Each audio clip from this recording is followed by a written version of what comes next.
The sun was setting over Highway 95 when Officer Marcus Rodriguez saw the silver car speed past his patrol vehicle. He looked at his radar gun and shook his head. The car was going 20 miles over the speed limit. Rodriguez had been a police officer for 8 years, and he knew this drill well. He turned on his lights and pulled out to follow the speeding car. The silver sedan noticed the police lights and started to slow down. Rodriguez watched as the car moved to the right side of the road and stopped on the shoulder. He parked his patrol car behind it and checked his radio. It was 6:30 in the evening on a Tuesday, and traffic was light on this stretch of highway outside Riverside County.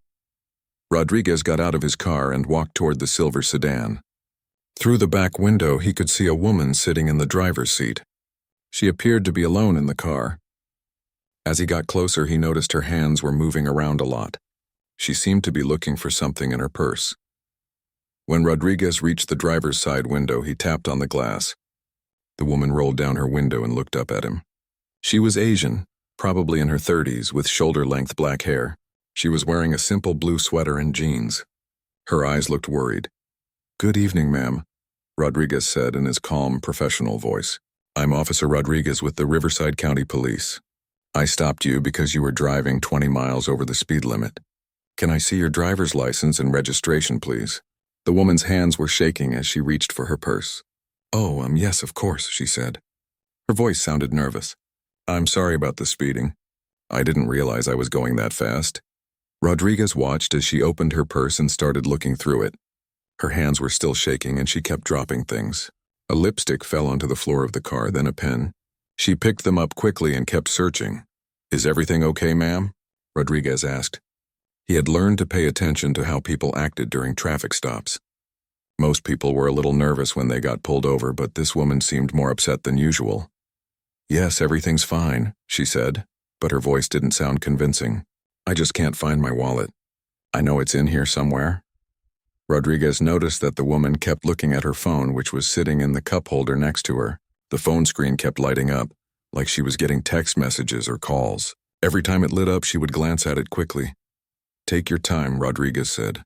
"What's your name?" "Sarah," she said. "Sarah Chen. I'm a teacher at Lincoln High School." Finally, Sarah found her wallet and pulled out her driver's license. Her hands were still shaking as she handed it to Rodriguez. He looked at the license and saw that it matched what she had told him. Sarah Chen, age 34, with an address in the city.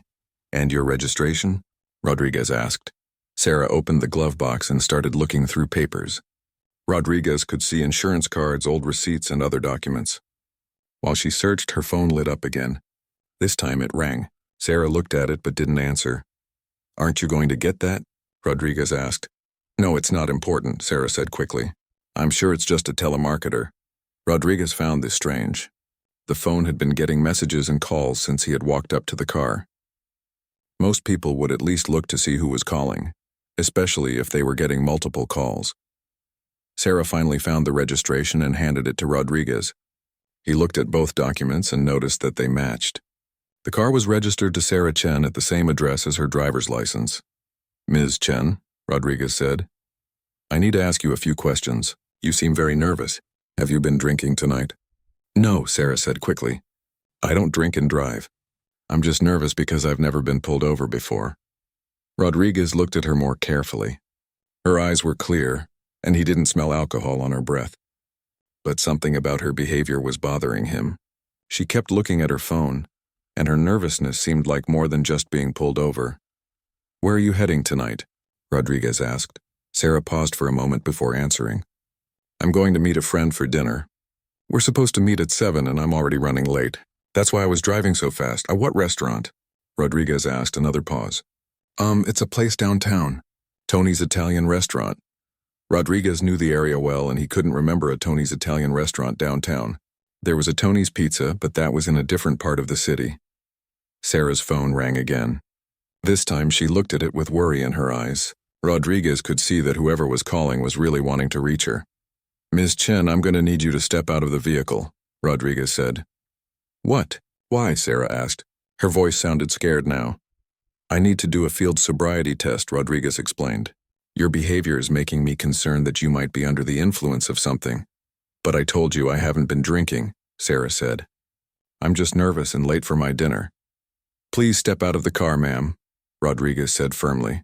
Sarah looked at her phone again, then back at Rodriguez. She seemed to be thinking about something. Finally, she opened her car door and got out. Rodriguez could see that Sarah was about average height, maybe 5 feet 5 inches tall.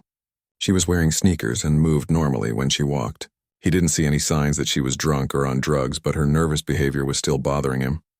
"I'm going to have you walk in a straight line for me," Rodriguez said. "Heel to toe, 10 steps forward, then turn around and come back." Sarah nodded and started the test. She walked the line perfectly without any problems. Her balance was good, and she followed the instructions correctly. "Now I need you to stand on one foot and count to 30, Rodriguez said. Again, Sarah did the test without any problems. Rodriguez was starting to think that maybe she really wasn't drunk or on drugs. But her nervous behavior and the constant phone calls were still making him suspicious. "Ms. Chen," Rodriguez said, "is there anything in your car that you want to tell me about?" Sarah's eyes got wide. "What do you mean? Any weapons, drugs, large amounts of money, anything like that?" "No," Sarah said quickly. "There's nothing like that in my car. It's just a normal car with normal things."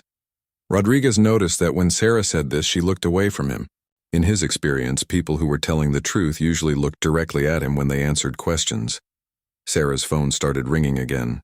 This time, she looked at it with what seemed like panic in her eyes. "Who keeps calling you?" Rodriguez asked. "I don't know," Sarah said. "Probably just spam calls." Rodriguez didn't believe her. The look on her face when the phone rang suggested that she knew exactly who was calling, and that it was important. "Ms. Chen, I'm going to need to search your vehicle," Rodriguez said. "Search my car?" Sarah asked. "But why?" "I passed your tests. I'm not drunk." "Your behavior is suspicious," Rodriguez explained. "I have reasonable suspicion that there might be illegal substances or other contraband in your vehicle." Sarah looked like she was about to cry. "Please, officer, I really need to go. I'm already late, and this is very important." "What's so important about dinner with a friend?" Rodriguez asked. Sarah didn't answer right away. She looked at her phone again, then back at Rodriguez. "It's just important," she said finally. Rodriguez had made up his mind. Something was not right about this situation, and he needed to find out what it was. Sarah Chen might look like a normal teacher, but her behavior was telling a different story. As he walked back toward Sarah's car to begin his search, Rodriguez had no idea that he was about to uncover something much bigger than a simple traffic violation. The nervous teacher standing beside the road was hiding secrets that would change everything. He thought he knew about this routine stop. Rodriguez put on his gloves and opened the driver's side door of Sarah's car. Sarah stood next to his patrol car watching him with worried eyes. Her phone had stopped ringing, but she kept looking at it every few seconds. "Please be careful with my things," Sarah said. "I have some important papers for school in there." Rodriguez nodded and started his search. He began with the front seats, looking under them and in the seat pockets. He found the usual things: some tissues, a few coins, an old receipt from a gas station. Nothing unusual so far. He moved to the glove box, which Sarah had already opened to get her registration. Inside, he found more papers, insurance documents, and a small flashlight. Still nothing suspicious. Rodriguez then checked the center console between the front seats. He found more normal items: charging cables for phones, some mints, and a small notebook. He picked up the notebook and flipped through it. The pages were filled with writing, but it looked like notes and phone numbers. Some of the writing was hard to read. Sarah watched him look at the notebook. "Those are just teaching notes," she said quickly. "Student information and parent contact numbers." Rodriguez looked at the notebook more carefully. Some of the entries did look like names and phone numbers, but others looked like codes or abbreviations. There were letters and numbers that didn't make sense as normal notes. He put the notebook aside to look at later. Next, Rodriguez moved to the back seat. It was clean and empty except for a small bag. He opened the bag and found gym clothes and sneakers. Nothing unusual there either. Rodriguez was starting to think that maybe he had been wrong about Sarah. Her behavior was strange, but her car seemed normal. Then he remembered something his training officer had taught him years ago: always check the trunk and look for hidden spaces. He walked to the back of the car and asked Sarah for her keys. She handed them over reluctantly. Rodriguez opened the trunk and looked inside. It was mostly empty, with just a spare tire and some basic tools. But as he looked more carefully, he noticed something odd. The trunk seemed smaller than it should be for this type of car. Rodriguez had searched many cars over the years, and he had a good sense for how much space trunks usually had. This one looked like it was missing some space. Rodriguez felt around the edges of the trunk and found what he was looking for. Part of the trunk floor was not attached properly. It was a false bottom, designed to look like the normal trunk floor but with a hidden space underneath. "Miss Chen," Rodriguez called out. "Can you come here for a minute?" Sarah walked over slowly. Rodriguez could see fear in her eyes now. "Can you explain this?" Rodriguez asked, pointing to the false bottom. Sarah looked at what he was pointing to and her face went pale. "I don't know what you're talking about," she said. "That's just the normal trunk." Rodriguez pulled up the false bottom and revealed the hidden compartment underneath. Inside were three things that made his heart beat faster. First, there were several bundles of cash neatly wrapped with rubber bands. Second, there were 4 cell phones, all different brands and models. Third, there was another notebook, this one smaller than the first. "Ms. Chen," Rodriguez said, trying to keep his voice calm, "I need you to explain what these items are doing in your car." Sarah stared at the hidden compartment. For a moment, she didn't say anything. Then she started to speak very quickly. "I can explain," she said. "This isn't what it looks like. I need to make a phone call. There's a number I need to call right now. This is all a big misunderstanding." Rodriguez pulled out the bundles of cash and started counting. There was a lot of money. He estimated at least $10,000, maybe more. The bills were mostly 20s and 50s, and they looked well used, not new. "Where did this money come from?" Rodriguez asked. "I can't explain right now," Sarah said. "But I need to call a specific number. Please, just let me make one phone call." Rodriguez picked up one of the cell phones from the hidden compartment. It was a basic phone, the kind that people bought with prepaid minutes. He turned it on and saw that it had very few numbers stored in it.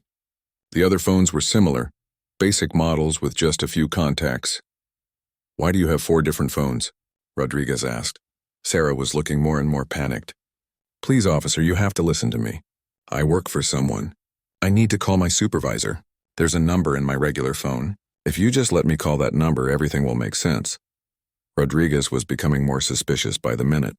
In his experience, people who carried large amounts of cash and multiple phones were usually involved in drug dealing or other illegal activities. The hidden compartment made it even worse. He picked up the small notebook from the hidden space and opened it. Like the first notebook, it was filled with writing that looked like codes. There were combinations of letters and numbers, dates, and what looked like locations or addresses. "What are these codes?" Rodriguez asked, showing Sarah the notebook. "I can't tell you that right now," Sarah said. "But if you let me make that phone call, someone can explain everything." Rodriguez made a decision. The evidence was clear. Hidden money, multiple phones, coded notebooks, and a secret compartment. Sarah Chen might claim to be a teacher, but she was clearly involved in something illegal. "Ms. Chen, I'm placing you under arrest," Rodriguez said. "You have the right to remain silent. Anything you say can and will be used against you in a court of law." No, Sarah said, starting to cry. "You don't understand. I'm not a criminal. I work for the government. There's a federal number in my phone. Please just call it." Rodriguez continued reading Sarah her rights while he put handcuffs on her. He had heard stories like this before from people who got caught with drugs or money. They always claimed to be working for someone important, or that there was some special number to call that would clear everything up.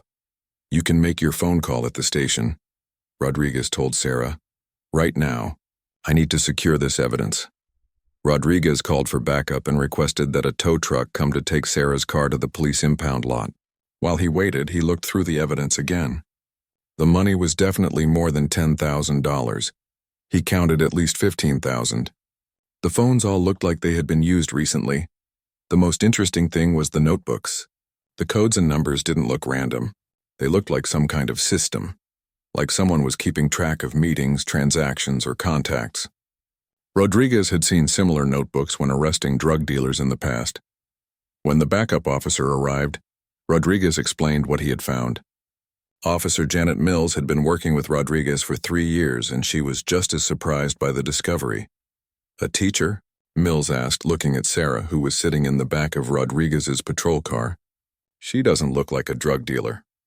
"That's what makes it perfect," Rodriguez said. Who would suspect a high school teacher? She could be dealing to students or using the school as a meeting place. Sarah kept trying to get their attention from the patrol car. She was calling out something about a federal number, but Rodriguez ignored her. He had heard it all before. The tow truck arrived and took Sarah's car away. Rodriguez gathered all the evidence, the money, the phones, and the notebooks. He put everything in evidence bags and labeled them carefully. As Rodriguez drove Sarah to the county jail, she kept talking from the back seat. "Officer, please listen to me," she said. "My name is in a federal database. If you just run my name through the right system, you'll see that I'm telling the truth." "Ma'am, you'll have a chance to make your phone call at the station," Rodriguez replied. "You can call a lawyer or a family member or whoever you want." "You don't understand," Sarah said. "I don't need a lawyer. I need to call my handler. There are people expecting me to check in. When I don't show up, they're going to think something happened to me." Rodriguez had heard similar stories before, but Sarah's voice sounded different. She didn't sound like someone making up a story. She sounded scared, but not scared of getting in trouble with the police. She sounded scared of something else. At the county jail, Rodriguez handed Sarah over to the booking officers. He filled out his report, listing the charges: possession of drug paraphernalia, money laundering, and carrying false identification. During his search, he had found a second ID in Sarah's wallet with her picture, but a different name. "Busy night?" asked Sergeant Johnson, who was reviewing Rodriguez's report. "Strange night," Rodriguez replied. "This woman claims to be a teacher, but she was carrying enough cash and phones to run a small drug operation. Did she say anything about the money?" "She keeps asking to call some federal number. Says she works for the government." "Typical dealer talk," Sergeant Johnson nodded. "Well, Detective Hawkins will sort it out tomorrow. She's good at getting the truth out of people." As Rodriguez finished his paperwork and prepared to go home, he thought about the arrest. Something about Sarah Chen bothered him, but he couldn't put his finger on what it was. Her story didn't make sense, but her fear seemed real. Rodriguez had no way of knowing that at that very moment, federal agents in a building across town were starting to worry. One of their most important undercover operatives had missed her scheduled check-in for the first time in 2 years. The next morning, Detective Lisa Hawkins arrived at the county jail with a cup of coffee and Sarah Chen's file. Hawkins had been a detective for 12 years and had seen all kinds of cases. Drug dealers, thieves, con artists. She knew how to spot lies and get to the truth. Sarah had spent the night in a holding cell with 3 other women. She hadn't slept much. Every few hours she had asked the guards if she could make her phone call, but they told her she would have to wait until morning. At 9 a.m., Detective Hawkins had Sarah brought to interrogation room number 2. It was a small, plain room with white walls, a metal table, and 3 chairs. There was a camera in the corner that recorded everything that happened. Sarah looked tired when she sat down across from Detective Hawkins. Her hair was messy, and her clothes were wrinkled from sleeping in them. But her eyes were alert, and she sat up straight in her chair. "Good morning, Ms. Chen," Detective Hawkins said. "I'm Detective Hawkins. I'll be handling your case." "Thank God," Sarah said. "I've been trying to make a phone call all night. There's been a terrible mistake." Detective Hawkins opened the file and looked at the report that Officer Rodriguez had written. "Let's start with the basics. You were arrested last night for possession of drug paraphernalia, money laundering, and carrying false identification. Officer Rodriguez found $15,000 in cash, 4 cell phones, and 2 notebooks with coded entries in a hidden compartment in your car." "I can explain all of that," Sarah said quickly. "But first I really need to make a phone call. There's a number in my personal phone. The contact is listed as supervisor. If you call that number and tell them that Sarah Chen has been arrested, they'll clear this up immediately." Detective Hawkins had heard similar requests before. "Ms. Chen, you'll get your phone call. But first I need to ask you some questions. Tell me about yourself." "Where do you work?" "I'm a math teacher at Lincoln High School," Sarah said. "I've been there for 3 years." Detective Hawkins made a note. "And what were you doing last night when Officer Rodriguez pulled you over?" Sarah paused. Detective Hawkins could see her thinking carefully about her answer. "I was driving to meet someone," Sarah said finally. "It was a work meeting." "A work meeting at 6:30 on a Tuesday evening?" "What kind of work meeting?" Sarah looked uncomfortable. "It's complicated. I do some consulting work on the side, educational consulting." Detective Hawkins didn't believe this story. What kind of educational consulting requires you to carry $15,000 in cash? I can't explain that without making my phone call first, Sarah said. Please, Detective Hawkins. This is really important. People are expecting me to check in. When I don't, they're going to be worried. Detective Hawkins stood up. I'm going to verify your employment at Lincoln High School. Then we'll continue our conversation. Hawkins left the room and went to her desk. She looked up the number for Lincoln High School and called the main office. Lincoln High School. This is Mrs. Patterson, a woman's voice answered. This is Detective Hawkins with the Riverside County Police. I need to verify the employment of one of your teachers, Sarah Chen. There was a pause. Sarah Chen? Yes, she works here. She teaches mathematics. Is she at work today? Detective Hawkins asked. Another pause. No. Sarah has been on extended leave for the past 6 months. She's doing some kind of special project. We were told it was related to her professional development. Detective Hawkins felt her suspicions growing. Who authorized this leave? The district office handled it directly, Mrs. Patterson said. We were told not to ask questions about it. They said it was confidential. Thank you, Detective Hawkins said and hung up. She walked back to the interrogation room with new questions. Sarah looked up hopefully when she entered. I called your school, Detective Hawkins said. They confirmed that you work there, but they also said you've been on leave for 6 months. You told me you were a teacher, but you didn't mention that you haven't been teaching. Sarah's face went pale. The leave is part of my other work. The work I can't talk about without making that phone call. Ms. Chen, I've been doing this job for a long time. I know when someone is lying to me. What kind of work requires a teacher to take 6 months off and carry around burner phones and coded notebooks? I'm not a drug dealer if that's what you think, Sarah said. I've never sold drugs in my life. I don't even drink alcohol. Detective Hawkins sat down and leaned forward. Then explain the money. Explain the phones. Explain why you have a fake ID with the name Maria Santos. Sarah looked like she was about to cry. The ID is for my safety. The phones are for communication. The money is, it's complicated. Everything seems to be complicated with you, Detective Hawkins said. Let me make this simple. I think you're involved in drug trafficking. I think you use your position as a teacher to get close to students and families. I think the money and phones are part of your drug business. No, Sarah said firmly. That's completely wrong. I would never hurt children. I became a teacher because I wanted to help kids. Detective Hawkins could see that Sarah was getting upset. Sometimes people told the truth when they got emotional. Then prove it, Detective Hawkins said. Tell me what you were really doing last night. Sarah was quiet for a long time. She stared at the table and seemed to be thinking very hard about something. I was going to meet someone who sells drugs, Sarah said finally, but not to buy drugs. I was going to gather information about them. Detective Hawkins raised an eyebrow. You're saying you're some kind of investigator? I can't say more without making that phone call, Sarah said. But yes, I collect information about people who sell drugs. Are you a police officer? No. Are you a private investigator? No. Then what are you? Sarah looked directly at Detective Hawkins. I work for the federal government. I'm not supposed to tell you that, but I don't know what else to do. Detective Hawkins had heard this story before, too. Drug dealers often claimed to be working for the government when they got caught. It was one of the oldest tricks in the book. Which federal agency? Detective Hawkins asked. I can't tell you that without permission from my supervisor, Sarah said. That's why I need to make that phone call. Detective Hawkins decided to try a different approach. She left the room again and went to run Sarah's fingerprints through the national database.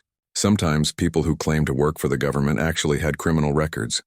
The fingerprint results came back 20 minutes later. Detective Hawkins was surprised by what she found. Sarah Chen had no criminal record at all, not even a speeding ticket. Her background was completely clean, but there was something strange about the results. Some of Sarah's information was marked as restricted access. Detective Hawkins had seen this before with people who worked in sensitive government jobs or who were in witness protection programs.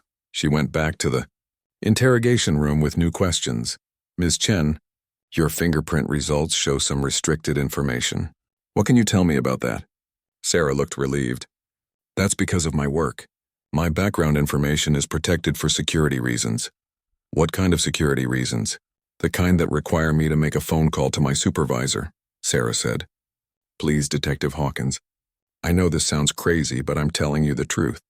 There are people who are expecting me to check in this morning. When I don't, they're going to start looking for me.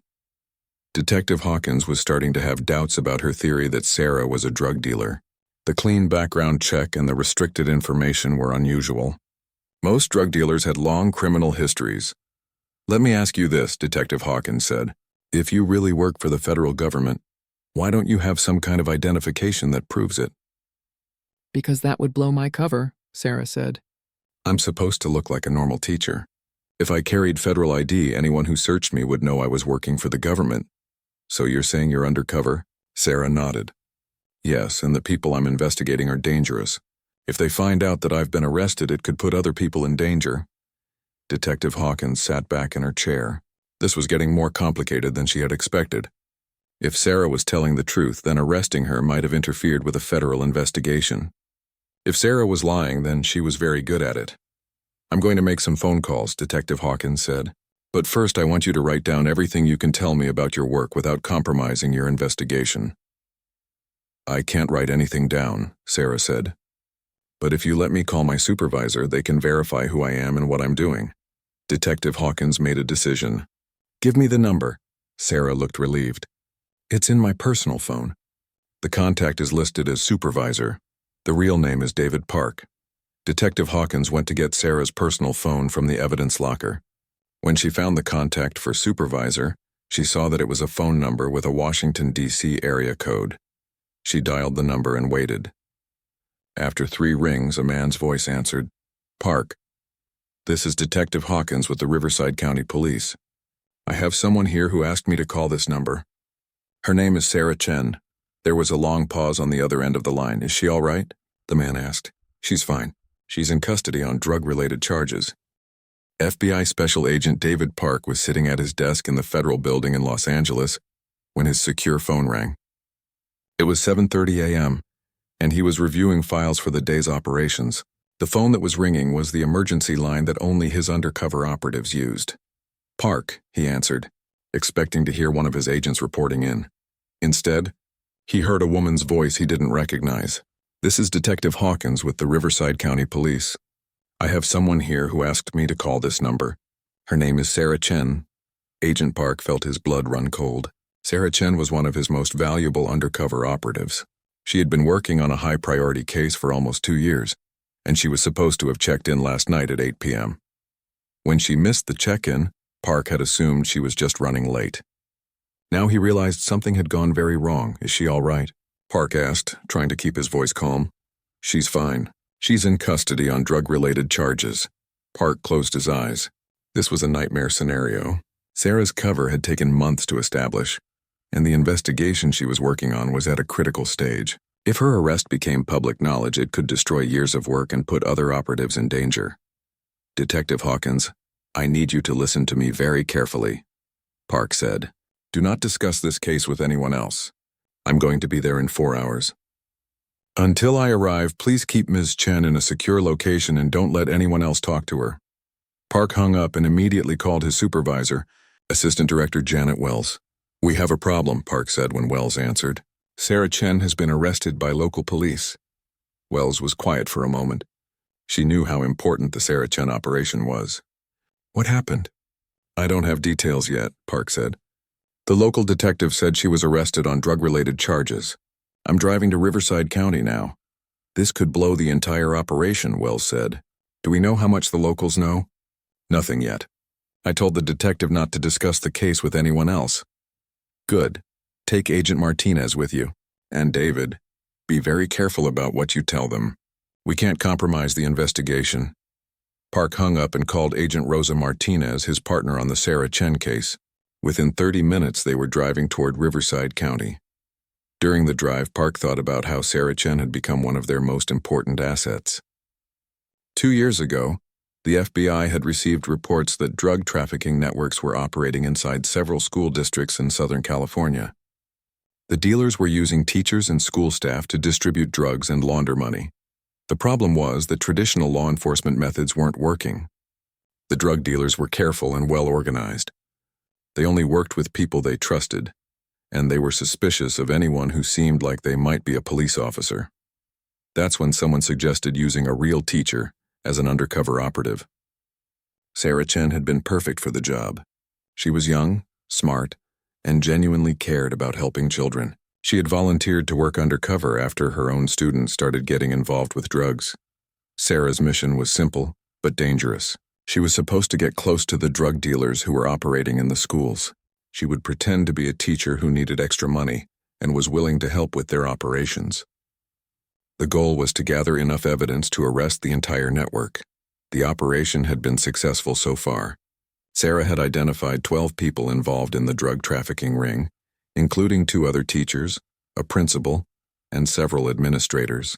She had also discovered that the network was much larger than the FBI had originally thought, with connections to schools in 3 different counties. But the operation was also very dangerous. The drug dealers Sarah was working with were violent criminals who wouldn't hesitate to hurt anyone who betrayed them. That's why her arrest was such a serious problem. If the drug dealers found out that Sarah was working for the FBI, they might try to kill her. As Park and Martinez drove toward Riverside County, Park's phone rang again. This time it was Agent Johnson from the surveillance team. "Sir, we have a problem," Johnson said. "The targets are asking questions about Sarah. They're wondering why she didn't show up to the meeting last night." "What kind of questions?" Park asked. "They're worried that something happened to her. One of them suggested that maybe the police got her." Park felt his stomach drop. If the drug dealers suspected that Sarah had been arrested, they would start to wonder if she was working for law enforcement. That could put the entire investigation at risk. "Are they planning to do anything?" Park asked. "We don't know yet. But they seem nervous. They're talking about changing their meeting locations and using different phones." Park knew that the drug dealers' nervousness was a bad sign. These were experienced criminals who knew how to protect themselves. If they thought there was any chance that Sarah was working for the police, they would take action to protect their operation. "Keep watching them," Park told Johnson, "and let me know immediately if they do anything unusual." Park hung up and looked at Agent Martinez. "This keeps getting worse." When they arrived at the Riverside County Jail, Park showed his FBI credentials to the desk sergeant. "I need to speak with Detective Hawkins about the Sarah Chen case." Detective Hawkins met them in the lobby. She was a middle-aged woman with short brown hair and sharp eyes. Park could see that she was curious about why the FBI was interested in a local drug case. "I'm Agent Park," he said, shaking her hand. "This is Agent Martinez. Thank you for calling me." "I have to admit I'm confused about what's going on," Detective Hawkins said. "Ms. Chen claims to work for the federal government, but she was caught with a large amount of cash, multiple phones, and coded notebooks." "That usually means drugs," Park nodded. "I understand your suspicion. Can we talk privately?" Detective Hawkins led them to a small conference room. Park closed the door and sat down across from her. "Detective Hawkins, what I'm about to tell you is classified information," Park said. "Sarah Chen is a federal informant working on a sensitive investigation. The items found in her car are part of her cover." "An informant?" Detective Hawkins looked surprised. "She said she worked for the government, but I thought she was lying." "She's not an employee," Park explained. "She's a civilian who volunteers to help us with investigations. In this case, she's been working undercover for almost 2 years to expose a drug trafficking network that operates in local schools." Detective Hawkins frowned. Why wasn't local law enforcement notified about this operation? Park had been expecting this question. It was always difficult when federal and local agencies worked in the same area without coordinating. "The investigation is very sensitive," Park said. "We believe that some local law enforcement officers might be involved with the drug network. We couldn't risk letting the wrong people know about Sarah's work." "Are you saying that some of our officers are corrupt?" Detective Hawkins asked. "We don't know yet," Park said. "That's part of what Sarah is investigating." Agent Martinez spoke up. "Detective Hawkins, we need your help. Sarah's arrest could compromise the entire investigation. The drug dealers she's working with are already asking questions about why she didn't show up to her meeting last night." "What kind of help do you need?" Detective Hawkins asked. "First, we need to release Sarah as quickly as possible," Park said. "Second, we need to make sure that no information about her arrest becomes public. If the drug dealers find out she was arrested, they'll know she's working for us." Detective Hawkins looked thoughtful. "I can drop the charges, but I'll need some kind of documentation that she's really working for you." Park reached into his briefcase and pulled out a folder. "This is a letter from the FBI director authorizing Sarah's work as an informant. Her real name is not Sarah Chen. That's an identity we created for her safety. Detective Hawkins read the letter carefully. It was written on official FBI letterhead and signed by the director himself. This says her real name is Sarah Martinez, Detective Hawkins said. That's right. She's been using the name Chen for the past 2 years as part of her cover. And the money and phones? The money is used to make drug purchases and pay for information, Agent Martinez explained. The phones are for communicating with different contacts. The notebooks contain intelligence about the drug network. Detective Hawkins shook her head. I have to say, this is not what I expected when I came to work this morning. We understand this is unusual, Park said. But this investigation is very important. The drug network Sarah is investigating has been selling drugs to children for years. We're close to shutting them down, but we need Sarah's help to finish the job. What about Officer Rodriguez? Detective Hawkins asked. He's the one who made the arrest. He's going to have questions about why we're releasing her. Park thought about this for a moment. We'll need to brief him on the basics, but he can't know the full details of the investigation. Can you trust him to keep quiet about this? Rodriguez is a good officer, Detective Hawkins said. He's been with us for 8 years and he's never had any problems. I think we can trust him. Good. We'll need him to sign a confidentiality agreement. Detective Hawkins stood up. I'll start the paperwork to release Ms. Chen, but I have one more question. What's that? Officer Rodriguez was finishing his morning patrol when he got a call to return to the station immediately. He had been thinking about the Sarah Chen arrest all morning. Something about the woman's behavior still bothered him, but he couldn't figure out what it was. When Rodriguez arrived at the station, Sergeant Johnson told him to report to Detective Hawkins' office. Rodriguez knocked on the door and was surprised to see 2 people in suits sitting with the detective. Rodriguez, come in, Detective Hawkins said. These are Agent Park and Agent Martinez from the FBI. They need to talk to you about the arrest you made last night. Rodriguez sat down, feeling confused. The FBI? What does the FBI want with a local drug case? Agent Park leaned forward.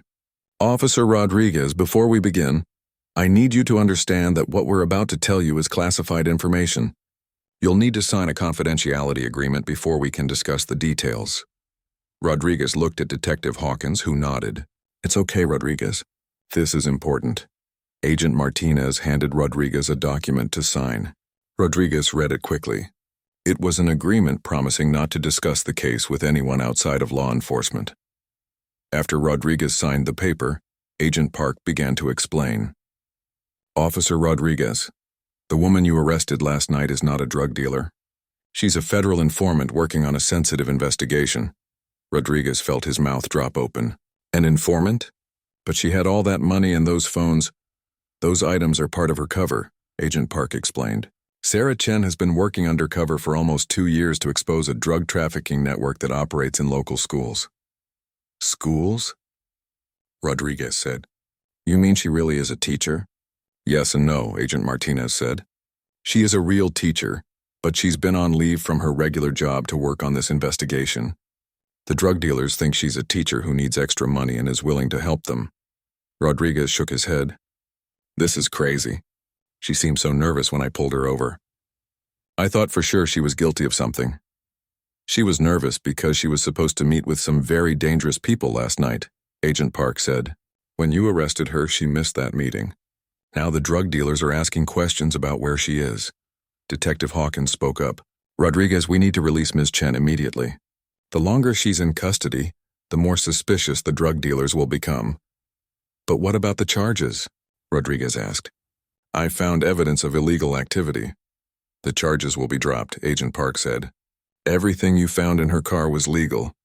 The FBI provided the money and phones for her undercover work.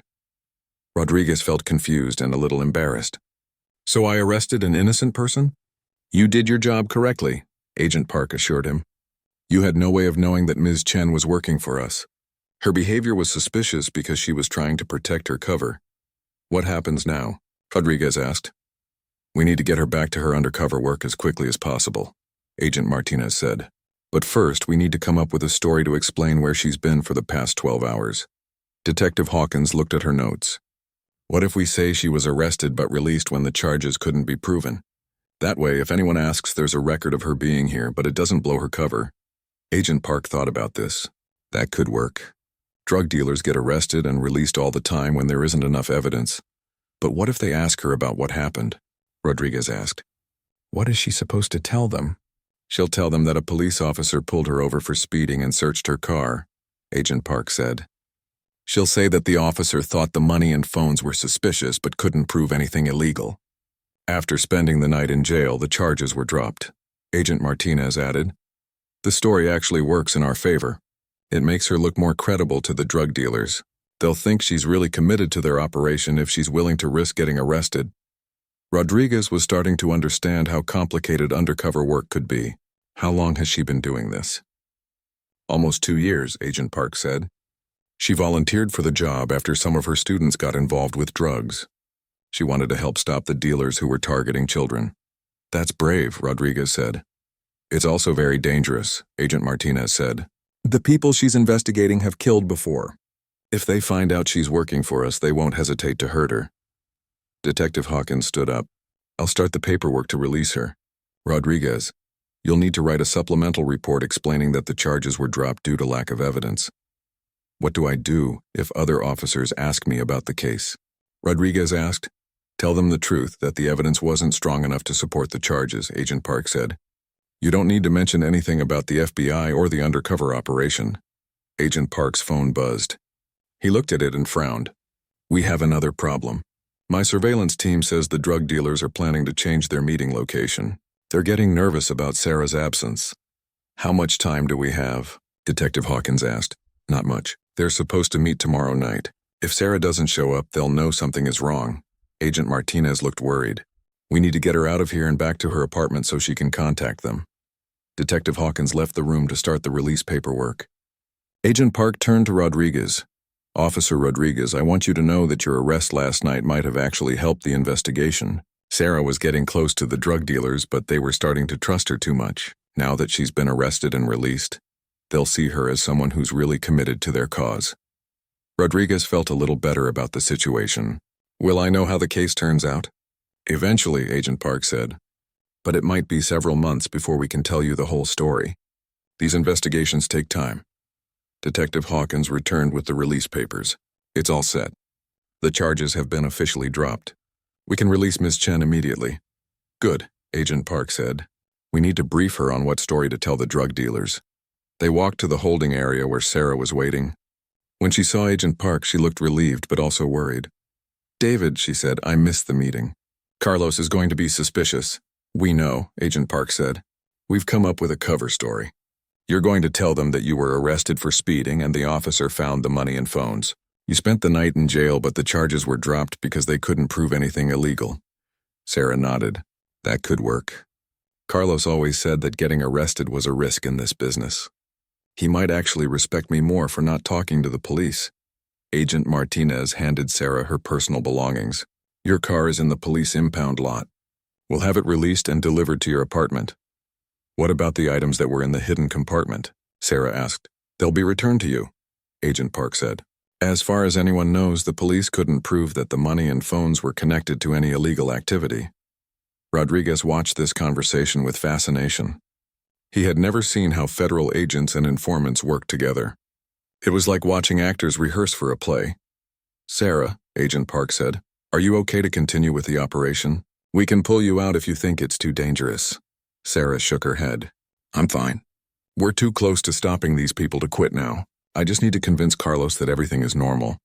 Be careful, Agent Martinez said. If Carlos suspects anything, get out immediately. Your safety is more important than the investigation. Detective Hawkins walked Sarah to the exit. Ms. Chen, I'm sorry about the confusion. Officer Rodriguez was just doing his job. I understand, Sarah said. Actually, getting arrested might help my cover story. The drug dealers will think I'm more committed to their operation now. After Sarah left, Agent Park turned to Rodriguez and Detective Hawkins. Thank you both for your cooperation. This investigation is very important to us. What can you tell us about the drug network? Detective Hawkins asked. They're using teachers and school staff to sell drugs to students and their families, Agent Martinez explained. They've been operating for at least 3 years and they've made millions of dollars. Rodriguez felt angry. They're selling drugs to kids? Yes, Agent Park said. That's why this investigation is so important. We're not just trying to arrest drug dealers. We're trying to protect children. How many people are involved? Detective Hawkins asked. At least 12, but we think the network is much larger. Agent Park said. Sarah has been gathering evidence slowly to avoid suspicion. Tomorrow night's meeting could give us the information we need to arrest the leaders. Rodriguez thought about his own children, who were in elementary school. The idea of drug dealers targeting kids made him sick. Is there anything else we can do to help? Rodriguez asked. Just keep this information confidential, Agent Park said. And if anyone asks about the Sarah Chen arrest, stick to the story that the charges were dropped due to lack of evidence. Agent Park and Agent Martinez left the station, driving back toward Los Angeles. They had successfully extracted Sarah from custody without blowing her cover, but the investigation was still at a critical point. Do you think she'll be okay? Agent Martinez asked. Detective Hawkins couldn't stop thinking about the Sarah Chen case. After Agent Park and Agent Martinez left the station, she sat in her office reviewing everything that had happened. She had been a detective for 12 years, but she had never been involved in a federal undercover operation before. The more she thought about it, the more questions she had.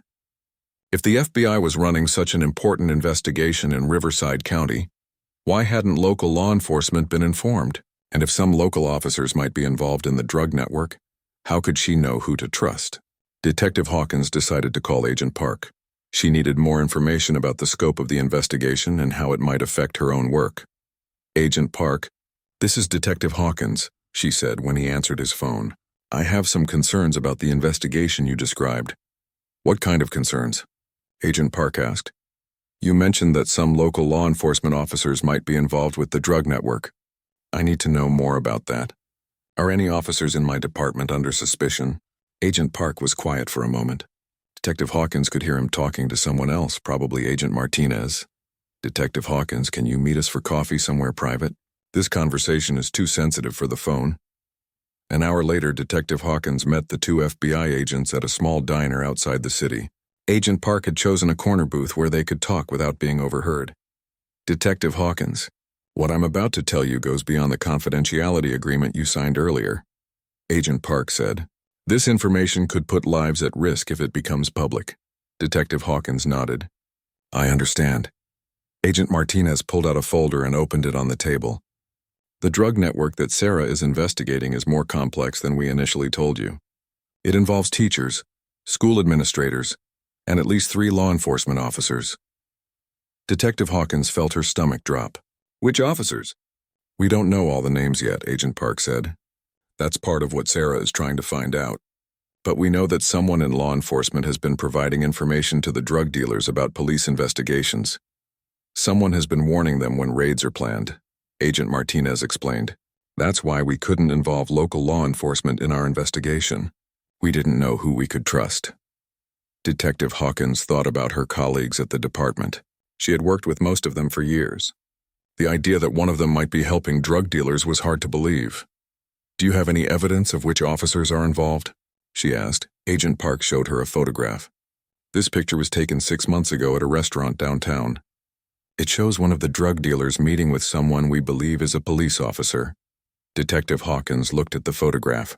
The image was taken from far away and wasn't very clear, but she could see a man in what looked like a police uniform talking to another man. I can't tell who the officer is from this picture, Detective Hawkins said.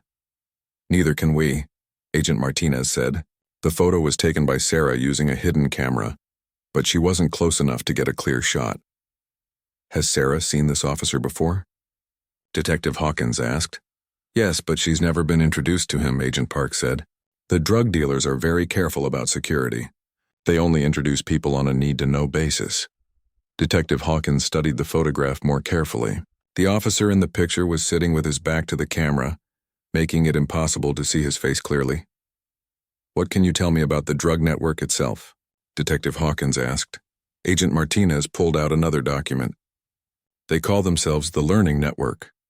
They started about 3 years ago as a small operation selling marijuana to high school students, but they've grown much larger.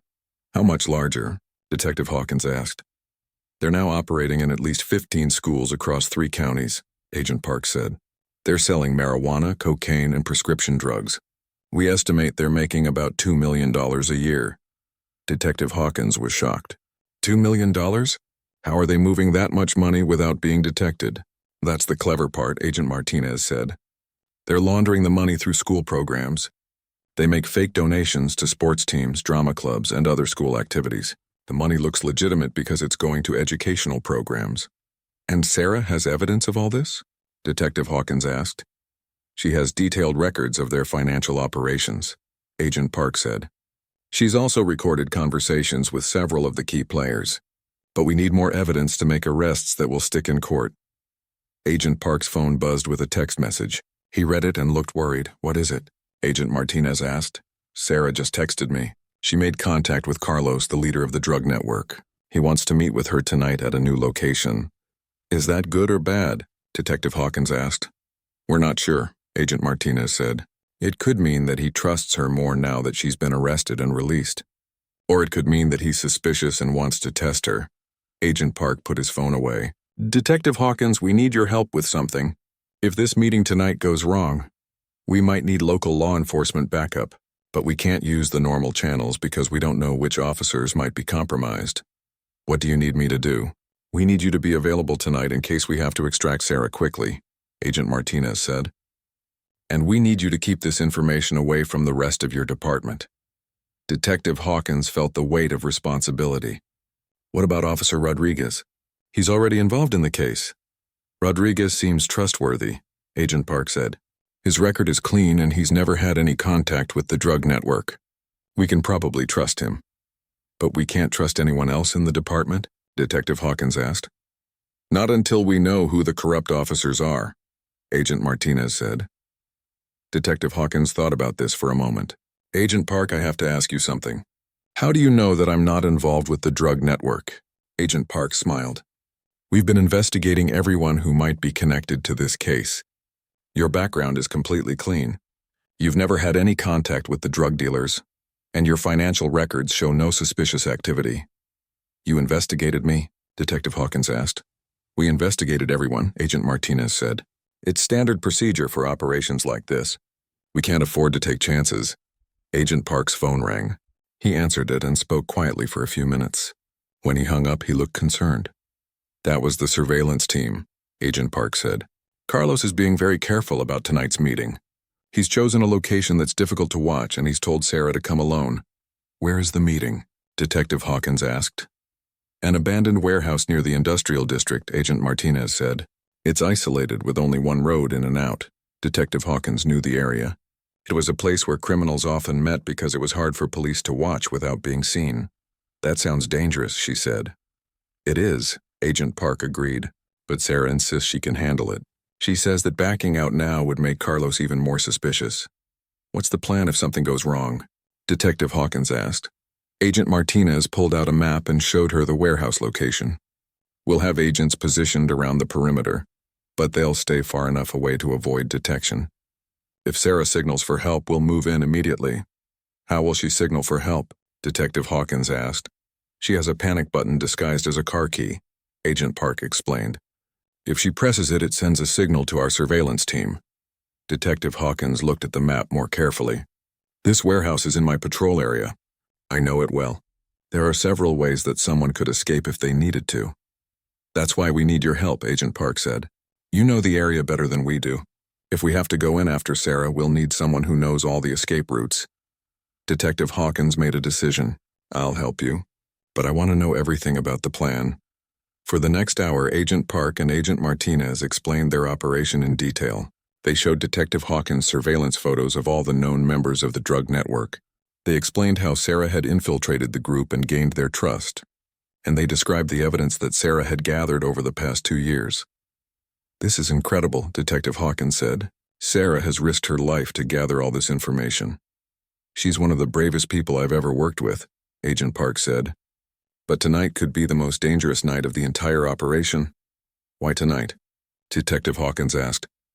Because Carlos is planning to introduce Sarah to the corrupt police officer, Agent Martinez explained. If she can get evidence of that officer's involvement, we'll have everything we need to shut down the entire network. Detective Hawkins felt a chill. What if the corrupt officer recognizes her? What if he realizes she's working for the FBI? Agent Park looked grim. then Sarah's life will be in serious danger. These people don't hesitate to kill anyone who threatens their operation.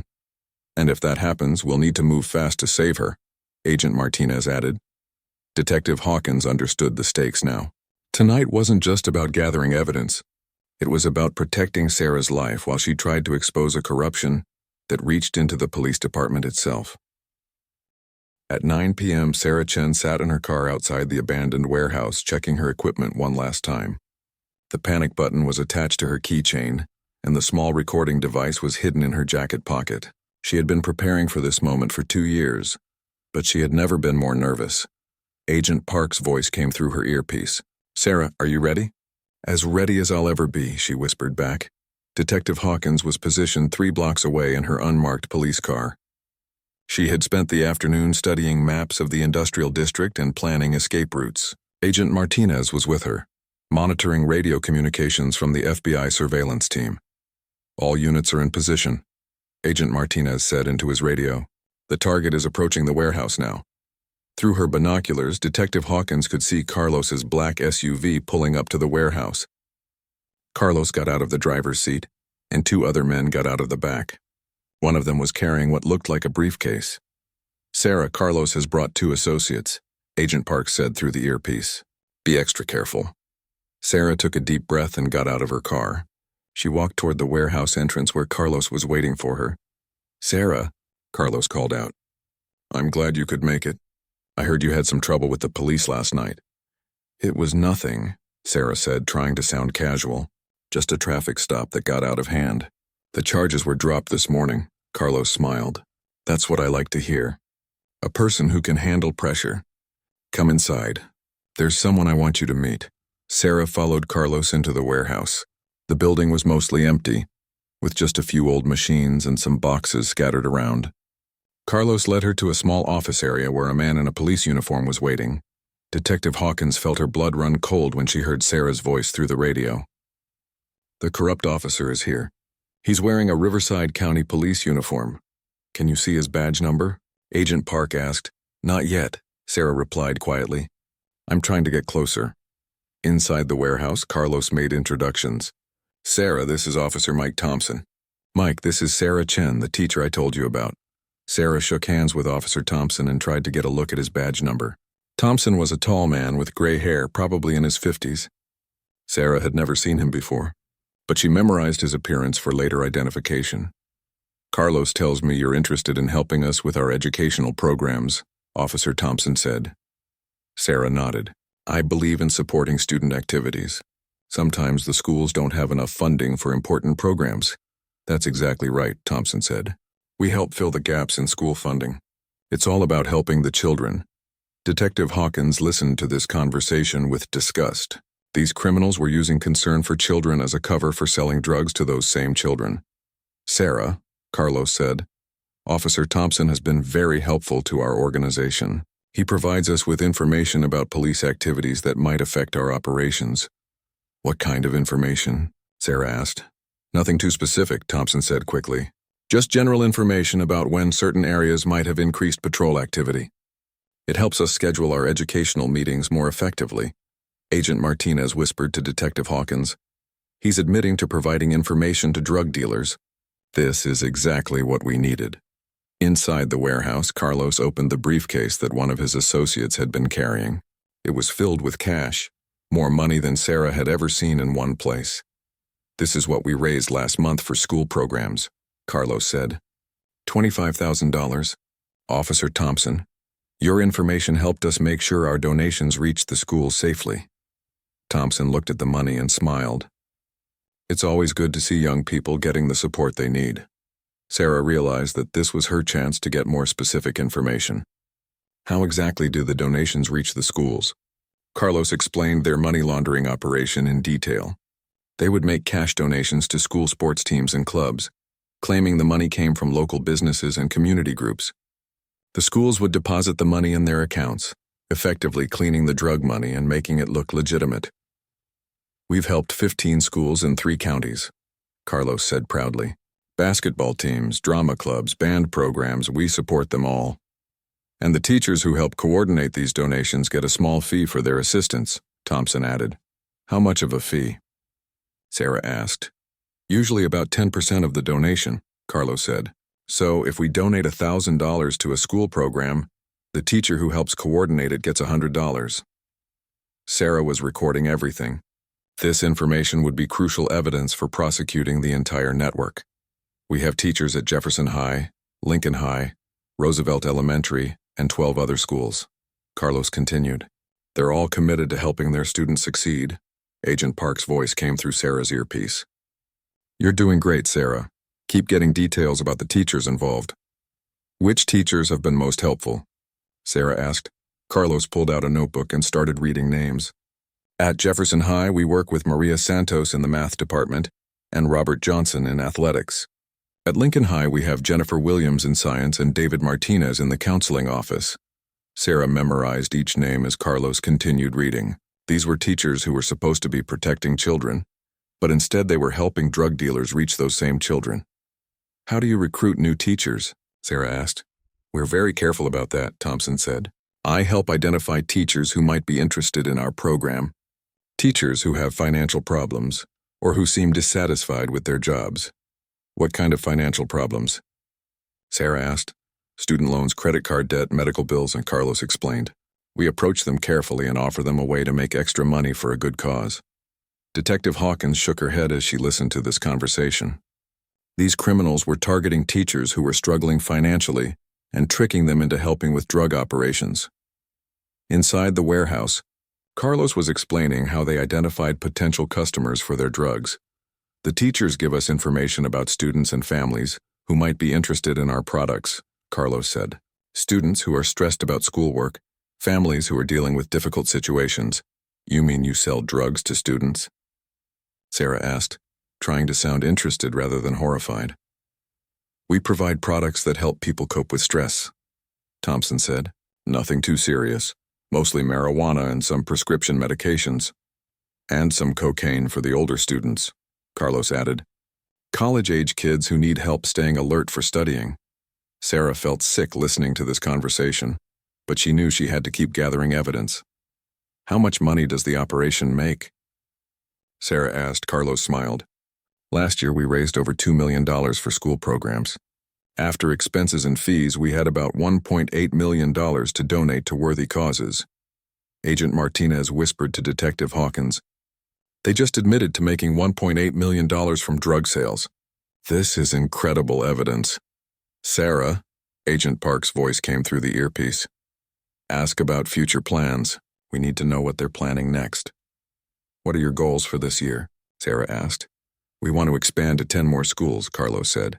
We think we can double our fundraising efforts. And we have some new products that should be very popular with students, Thompson added. Prescription medications that help with anxiety and depression. Those are very expensive on the legal market, Carlos explained. We can provide them at much more affordable prices. Sarah realized they were talking about selling illegal prescription drugs to teenagers who were dealing with mental health issues. This was even worse than she had imagined.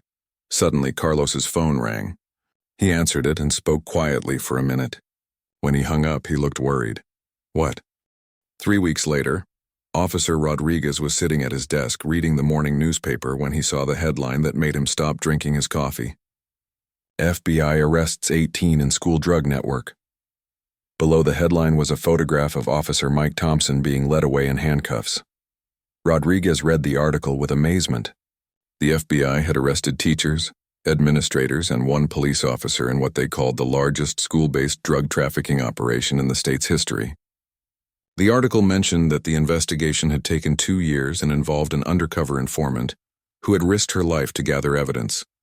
Did you see this? Detective Hawkins asked, walking over to Rodriguez's desk with her own copy of the newspaper. This is incredible, Rodriguez said. Is this the same case from 3 weeks ago? The teacher I arrested? Detective Hawkins nodded. Sarah Chen was the undercover informant mentioned in the article. Your traffic stop almost blew a 2-year federal investigation. Rodriguez felt a mix of pride and embarrassment. Pride that his arrest had somehow helped the investigation, and embarrassment that he had been so wrong about Sarah. The article says they arrested 18 people, Rodriguez said. How many of them were teachers? 12 teachers, 3 administrators, 2 drug dealers, and Officer Thompson, Detective Hawkins explained. They were operating in 15 different schools across 3 counties. How much money were they making? Over $2 million a year, Detective Hawkins said. They were selling marijuana, cocaine, and prescription drugs to students and their families. Rodriguez shook his head. I can't believe teachers were involved in selling drugs to kids. Some of the teachers didn't realize what they were doing, Detective Hawkins explained. They thought they were just helping to coordinate charitable donations to school programs. But others knew exactly what was happening and were actively recruiting students as customers. Rodriguez read more of the article. It mentioned that the investigation had uncovered evidence of drug sales to over 500 students during the past 3 years. Some students had become addicted and several had been hospitalized for overdoses. What happened to Sarah Chen? Rodriguez asked. She's back to teaching full-time at Lincoln High School, Detective Hawkins said. The FBI gave her a civilian award for her service. She'll also testify in court when the cases go to trial. Rodriguez thought about how nervous and scared Sarah had seemed during the traffic stop. Now he understood why she had been so worried about missing her meeting. She must be relieved that it's over, Rodriguez said. I think she is, Detective Hawkins said. But she told me that the hardest part was seeing how many teachers were willing to hurt children for money. Sergeant Johnson walked over to join their conversation. Rodriguez, you're famous. Agent Park called this morning to thank you for your role in the investigation. My role? Rodriguez asked. I almost ruined everything. Actually, you helped, Sergeant Johnson said. Agent Park said that Sarah's arrest made the drug dealers trust her more. They thought she was really committed to their operation because she was willing to risk getting arrested. Rodriguez found this hard to believe. So my mistake actually helped the investigation? Sometimes even mistakes can have good results, Detective Hawkins said. But Agent Park also asked me to implement some new procedures to prevent similar problems in the future. What kind of procedures? Rodriguez asked. Before processing any arrest involving unusual circumstances, we're supposed to check federal databases to see if the person might be involved in an ongoing investigation, Sergeant Johnson explained. It's not foolproof, but it might help us avoid interfering with federal operations. Rodriguez thought this was a good idea. What kind of unusual circumstances? Large amounts of cash, multiple phones, coded notebooks, fake IDs. Basically anything that seems like it might be connected to an undercover operation, Detective Hawkins said. And if we find a possible connection to a federal investigation? Rodriguez asked. We contact the FBI before making any arrests, Sergeant Johnson said. It might delay some cases, but it's better than compromising important investigations. Rodriguez's phone rang. The caller ID showed an unknown number. Officer Rodriguez. This is Agent Park from the FBI. Agent Park, I just read about the arrests in the newspaper. Congratulations. Thank you. I'm calling because I wanted to personally thank you for your professionalism during this case. You and Detective Hawkins made our job much easier. I'm glad it worked out, Rodriguez said. But I have to ask, how often do local police accidentally arrest federal informants? Agent Park laughed. More often than you might think. That's why we're working with police departments across the country to improve coordination between federal and local law enforcement. What can we do to help with that? You're already doing it by implementing the new procedures that Detective Hawkins mentioned. But the most important thing is to remember that things aren't always what they seem. The person who looks most suspicious might actually be trying to help law enforcement. Rodriguez thought about this. I'll definitely remember that for future cases. Good. And Officer Rodriguez, your instincts during the traffic stop were correct. Sarah was involved in illegal activity. She just happened to be investigating it rather than participating in it. After Agent Park hung up, Rodriguez reflected on everything he had learned from the Sarah Chen case. He had been a police officer for 8 years, but this experience had taught him new lessons about the complexity of modern law enforcement. Detective Hawkins interrupted his thoughts. Rodriguez, there's something else you should know about this case. What's that? 3 of the teachers who were arrested had been selling drugs at schools in our patrol area. Your traffic stop helped expose criminal activity that was happening right here in our community. Rodriguez felt a sense of satisfaction. Even though he had made mistakes during the investigation, his work had ultimately helped protect children in his own neighborhood. How are the schools handling this? Rodriguez asked. They're conducting thorough background checks on all employees and implementing new procedures for monitoring school programs that receive outside donations, Detective Hawkins said. It's going to take time to rebuild trust. What about the students who were affected by the drug sales? The schools are providing counseling services and connecting families with treatment resources, Sergeant Johnson said. The FBI is also working with victim advocacy groups to help the affected families. Rodriguez picked up the newspaper article again and read the section about Sarah Chen. The article didn't mention her name, referring to her only as a civilian informant who worked undercover for nearly 2 years. But Rodriguez knew that this teacher had shown incredible courage in fighting to protect children. I hope I get a chance to thank Sarah Chen in person. Someday, Rodriguez said. You might, Detective Hawkins said. She told me that she's planning to speak at police training academies about the importance of coordination between different law enforcement agencies. That's a good idea, Rodriguez said. Other officers should hear about this case. Over the following months, the Sarah Chen case became a training example for police departments throughout the region. The case highlighted the importance of communication between federal and local law enforcement, the complexity of modern undercover operations, and the personal risks faced by civilian informants. Officer Thompson was sentenced to 15 years in prison for corruption and conspiracy to distribute drugs. Carlos and the other drug dealers received sentences ranging from 10 to 20 years. The teachers who were involved received sentences ranging from probation to 8 years in prison, depending on their level of involvement and whether they had knowingly participated in selling drugs to students. Sarah Chen returned to teaching mathematics at Lincoln High School, but she also began working part-time as a consultant for the FBI, helping to train other civilian informants and advising on school-based investigations. She never forgot the night she spent in the county jail, or the police officers who had helped protect her identity and ensure the success of her mission. For Officer Rodriguez, the case changed how he approached his work. He became more careful about making assumptions based on first impressions, and more aware of the possibility that people involved in suspicious activity might actually be working to solve crimes rather than commit them. Detective Hawkins was promoted to sergeant 6 months later, partly because of her professional handling of the federal coordination issues that arose during the case. She implemented the new procedures for checking federal databases, which became a model for other police departments dealing with similar situations. The case also led to broader changes in how federal and local law enforcement agencies worked together. The FBI began providing more information to local police about ongoing operations that might affect their jurisdictions, while local police departments started training officers to recognize signs that a person might be working undercover for federal agencies. Most importantly, the investigation led to significant improvements in school security procedures. Districts across the region implemented new background check requirements, created better oversight for programs that received outside donations, and established clearer protocols for reporting suspicious activity.